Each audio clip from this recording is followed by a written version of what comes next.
Hello friends, welcome back to my YouTube channel SR news में आप सभी का फिर से एक बार स्वागत है। और आज मैं फिर से आप सभी के बीच एक नई और सच्ची घटना के साथ हाजिर हूँ।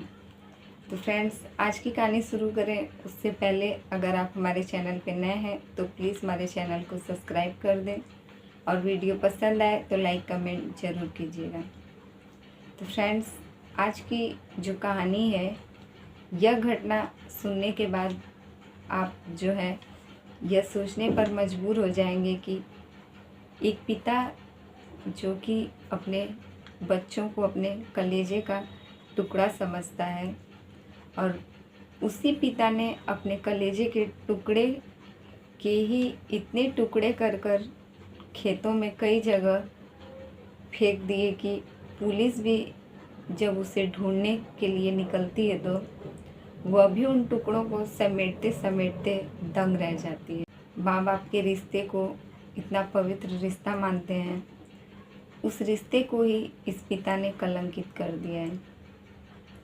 तो फ्रेंड्स, आज की कहानी में एक पिता ने अपने कलेजे के टुकड़े को ही कई टुकड़ों में बांट दिया और वह खुद पहुंचता है पुलिस थाने।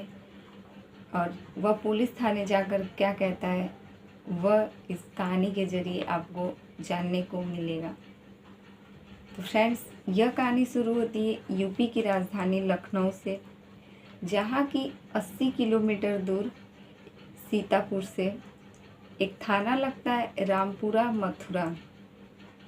इसी थाना क्षेत्र के अंतर्गत एक बहादुरगंज गांव पड़ता है।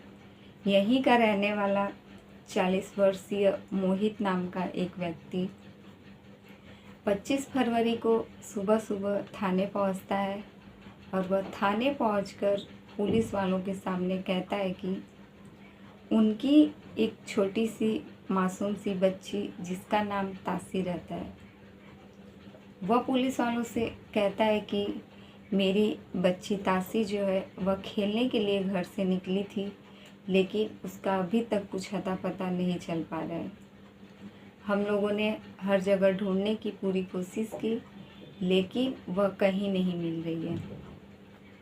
मोहित जो है पुलिस वालों के सामने गिड़गिड़ाता है कि आप मेरी बच्ची को कहीं से भी किसी प्रकार से ढूंढ निकालिए। अब पुलिस वाले जो है इस पिता की बात को सुनते हैं और जो कि मामला छोटी बच्ची का था, वह लोग तुरंत उस लड़की को ढूंढने के लिए निकल पड़ते हैं।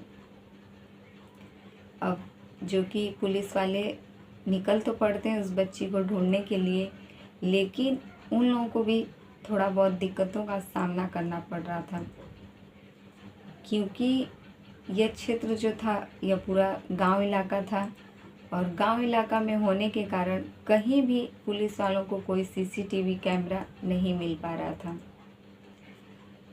अगर कोई CCTV कैमरा कहीं पे भी होता तो पुलिस उसके ज़रिए थोड़ी जल्दी उस बच्ची तक पहुंच जाती, लेकिन कहीं पे भी कोई सुराग न मिलने के कारण पुलिस वालों को थोड़ी देर हो रही थी उस लड़की तक पहुंचने में।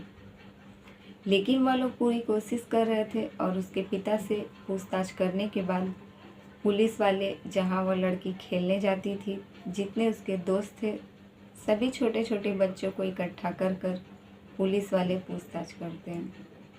आसपास के सभी पड़ोसियों से भी पूछताछ की जाती है और देखते देखते काफ़ी देर हो जाता है, लेकिन पुलिस वाले भी उन लोगों के हाथ भी निराशा ही लगती है। तब पुलिस वाले दोबारा उस बच्ची के पिता को बुलाते हैं और उससे अच्छे से पूछताछ करते हैं, लेकिन इस बार पुलिस वालों को उसके पिता के बयान में थोड़ा सा शक नज़र आता है और उसी शक के आधार पर उन लोगों को लगता है कि जिस हिसाब से इसकी बच्ची गायब हुई है, इसके चेहरे पर ऐसी कोई सिकन नहीं है। जिस प्रकार से एक पिता की अगर मासूम सी बच्ची गायब हो जाती है तो उसकी हालत और इस पिता की हालत में बहुत ही ज़्यादा फ़र्क है। बस यही बात जो है पुलिस को खटकने लगती है और पुलिस उसका फ़ोन नंबर लेकर उसके फ़ोन को जो है उसका आखिरी लोकेशन ट्रेस करना चालू कर देती है। अब उसके फ़ोन का आखिरी लोकेशन भी पुलिस चेक करती है। इधर पुलिस जो है उसके गांव में जाकर अच्छे से जब छानबीन करती है तो खेत से एक 100 का जो है कुछ टुकड़ों का हिस्सा उस खेत में पुलिस वालों को मिलता है। अब पुलिस वालों को उस टुकड़े को देखकर लग जाता है कि यह किसी लड़की का ही है। तभी पुलिस वाले जो है थोड़े से ही आगे और बढ़ते हैं, उन्हें उस लड़की के 100 का दूसरा टुकड़ा भी दिखाई दे देता है।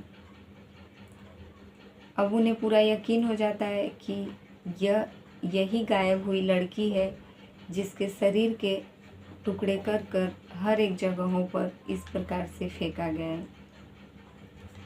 तब पुलिस वाले उस बच्ची के पिता को बुलाते हैं और उससे जब सख्ती से पूछताछ करते हैं तब वह पुलिस वालों को एक कहानी सुनाता है।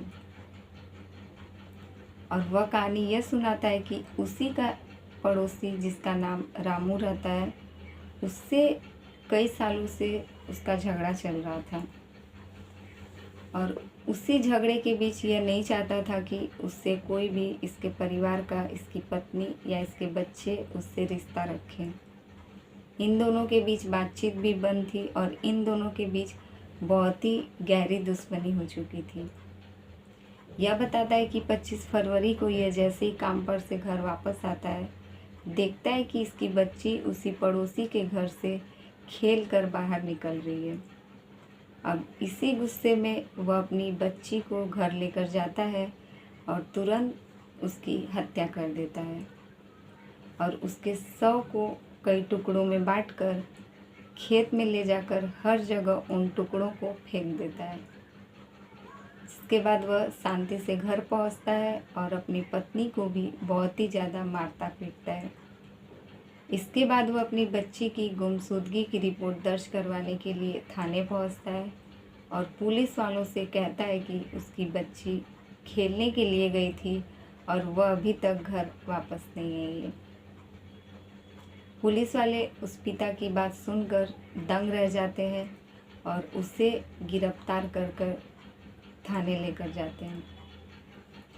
अब उसके पिता पर जो है हत्या का और हत्या करने के बाद 100 को ठिकाने लगाने का मामला दर्ज करते हैं और आगे की कार्रवाई करने के लिए उसे अपने हिरासत में रखते हैं। तो फ्रेंड्स, यही रही आज की घटना, किस प्रकार एक पिता ने अपने मासूम सी बच्ची को इस प्रकार से गुस्से में आकर अपनी बच्ची की जान ले ली। गुस्से में लिया गया कोई भी फैसला हमेशा गलत ही होता है और एक पिता ने तो आखिर उस मासूम सी बच्ची को क्या पता कि पड़ोसी से उसके पिता का क्या था, उस बच्ची को क्या पता कि पड़ोसी के साथ झगड़ा हुआ है तो उसे उसके घर जाना चाहिए या फिर नहीं। कोई भी अपने बचपन में पड़ोसियों के घर आता जाता ही है। उन लोगों के घर पर जाकर कोई अगर कुछ दे तो बच्चे उसे खा भी लेते हैं। उन्हें यह नहीं पता रहता है कि कौन से घर से उनके माता पिता की दुश्मनी चल रही है और इस पिता ने गुस्से में आकर अपनी बच्ची की जान ले ली। तो फ्रेंड्स, यही रही आज की कहानी अच्छी लगे तो प्लीज़ हमारे चैनल को सब्सक्राइब कर दें और वीडियो पसंद आए तो लाइक कमेंट ज़रूर करें।